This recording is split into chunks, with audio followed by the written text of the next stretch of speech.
Okay, welcome regular session, Nogales Housing Authority Board of Commissioners meeting, 5 p.m. Wednesday, May 1st, 2024, City Hall Complex, Council Chambers.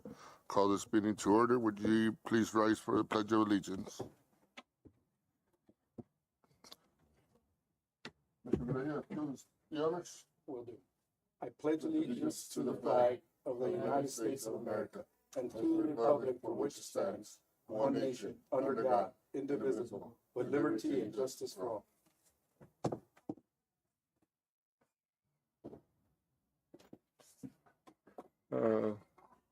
Ms. Carmen, no call to the public? Okay. Go to item 4, Director's Report, Financial Report. Good afternoon, and thank you. I'll go ahead and review our actual tenancy report. We have occupancy report, sorry. We have in public housing for the month of April, 220 existing leases, 3 ready to lease, 1 on turnaround status, and 2 offline. We had 1 move-in this month.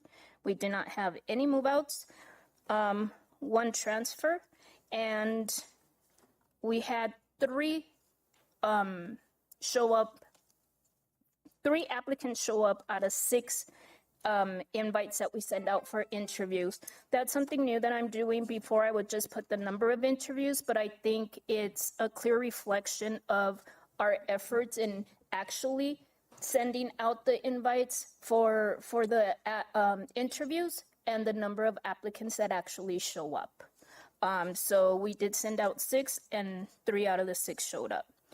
Overall, as you can see, we continue to show growth, within our occupancy, we are now up to 98.20%. Congratulations.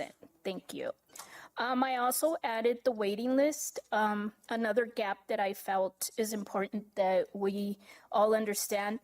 We have 82 applicants waiting for a 1-bedroom apartment, opposed to 1 applicant for a 5-bedroom. And you can see on the actual spreadsheet the difference between the bedroom size and the waiting list.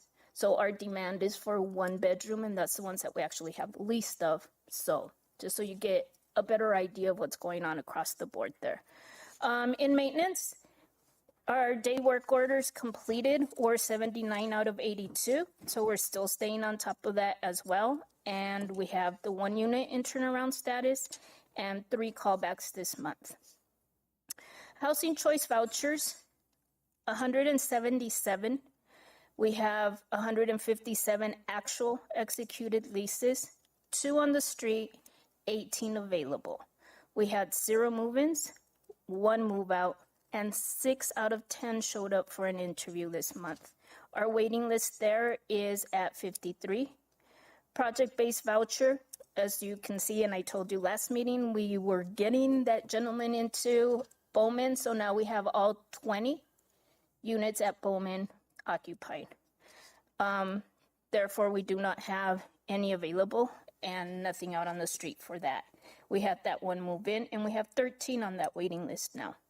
Stability vouchers, we have the same 5 stability vouchers with 4 executed leases, and we had 1 potential move-in, but it's through a port out, so it's in Tucson, and we're waiting for all the paperwork. And the way that works is if Tucson absorbs them, then we'll have the voucher available for somebody else. If they don't absorb them, then we continue to pay, and that voucher stays out. So, but we don't have any more vouchers left under the stability voucher program. The emergency housing voucher, as I've mentioned in the past, and I continue to put it on the report for the reason that we continue to fund it. However, they're not renewable, and eventually will come to an end on that. In looking at this, as you can see, and I mentioned, we do have growth within our public housing, and we're trying to implement other strategies to get our housing choice vouchers out there. It's very disappointing to see, for example, yesterday, we actually had orientation set up for 4 people, 4 different parties, 4 different families to come in to obtain their voucher. They already went through the whole process. They've already been told that they are eligible for the voucher, and they didn't show up. All ready to go out on the street. So what we're gonna do is push the number that we're sending out. I was working on 10 per week. I'm going to raise that number. Not only that, but I've noticed also when I can't ensure that these people are getting their letters, because that's the process that we had in place. So now I'm asking them to not only send out the letter for the appointment, but to also follow with a phone call. And at that point, if we don't reach them, then at least we know that we did do our due diligence in trying to get them in. Are you still good on 5 days when you mail the letter and when they respond? For the actual interview? Mhm. Yes. And have they been coming in to change, they changed the address or? They have, and we did the purging in December. So that cleared off our list a lot, which is why we were in the hundreds and went down, as you can see, in February. I'm trying to start our fiscal year here, but I wanted a comparison number. We were down to 70 in February. Prior to that, we were a lot higher, but because of the purging in December, we did clear out a lot of our applicants due to not updating their information. Any questions on this report? No? On the actual funding report, we are at a standstill right now within our reporting segments because we're transitioning from our actual fiscal year 23-24 to our 24-25 fiscal year. We have submitted everything that was required from us to Lindsay, so Lindsay can in turn submit our unaudited submission to HUD by our deadline, which is May 31st. So we're on track for that as well. But unfortunately, because of that, I do not have an April financial report to present to you yet. We met our 2020 capital grant 90% obligation, which was due on March 25th. So 90% of those funds have been obligated. During the last meeting, I did mention a big discrepancy within the 23 grant. I'm sure you remember. And today I actually received an email from the engineer. We've been going back and forth for a month now, working with the engineer and administration from our field office in trying to solve this. At first, I was told that it was a penalty as a result of not obligating funds for that year. And then I went back and did some research because it was supposed to be a 1/12 of the total.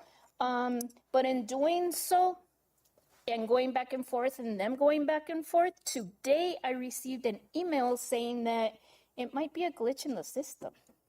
So you could look at the glass as half full or half empty, and I want to think that it's half full. And if it was something else, and if it was due to penalties or whatever, they would have known. But since they don't know and they're escalating the issue, I'm hoping that it is a glitch in the system and we do get all our funds, with the exception of that 1/12. But as soon as I find out, I'll get back to you on that. And lastly, an update on, I know I warned you about policy changes and a lot coming up this meeting. I actually have solid dates now, and I will be bringing it back to the board on July 3rd. All changes will come back on July 3rd.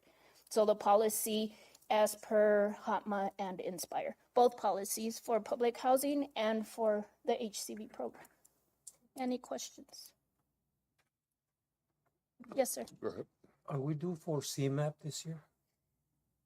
So for CMAP, we would have been due for CMAP.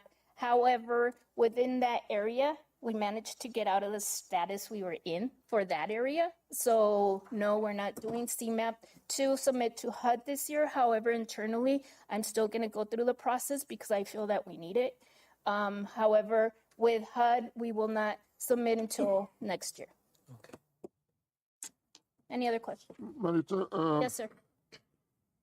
is there anything that would, we can look at, how to grow our project, how to, grants that would be available to grow, you're looking at over almost,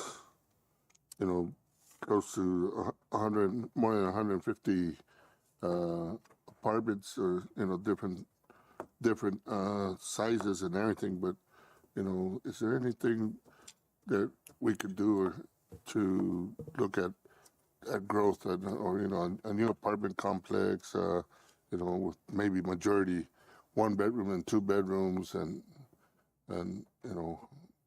because we're, besides these people that are on this, Nogales is really looking into future growth. So, I've been focused more on trying to get the program out of the troubled status that we're in. However, yes, there are other opportunities and I am looking at them.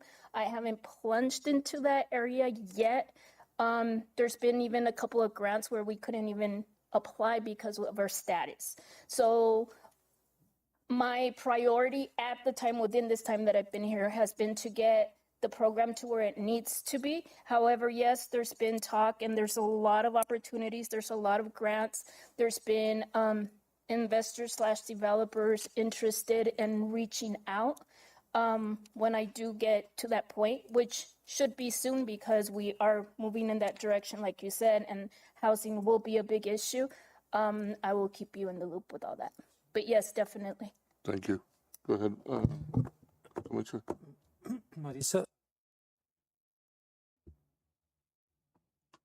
Okay, I understand that HUD is no longer funding for new construction because they're trying to get away from public housing and just do Section 8. So any new construction would have to be from private contractors, like you're saying, and then they could be added to the Section 8 program. But as far as The housing authority getting any funding for constructing? new construction, I don't think it's going to be happening pretty soon. If they, they've been saying for the last 3 or 4 years, they've been saying that they're getting away from public housing and they're just going to do Section 8. So I doubt if they're going to do any new construction. And because of that, they have a lot of grants and other opportunities to deviate from the actual public housing program and move towards developers in Section 8 and private. Go ahead, Commissioner Reyes. I just want to clarify that our grant also covers the county, right?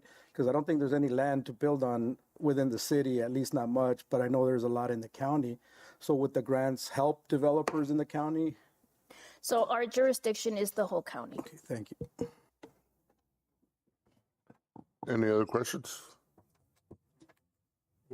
Go ahead, Commissioner. I noticed that you've been painting some of the units. I saw some on McNabb, and I don't know if it was like glue. They're all white. They painted them white.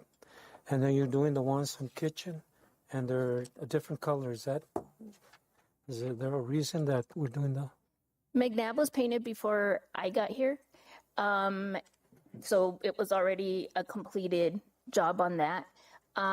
We have not set and actually stuck to a plan as to all properties will be the same. As a matter of fact, I'm more about giving each property their own identity, but I'm willing to take in, because this is the beginning of this project, I'm willing to take in any other opinions or recommendations. However, we were going to move on with every property having its own identity.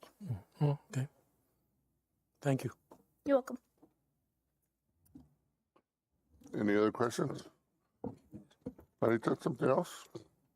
That's all I have for you today, sir. Thank you. Thank you. Any future agenda items? No? Nope. Okay, well, that's it. Move to adjourn this meeting.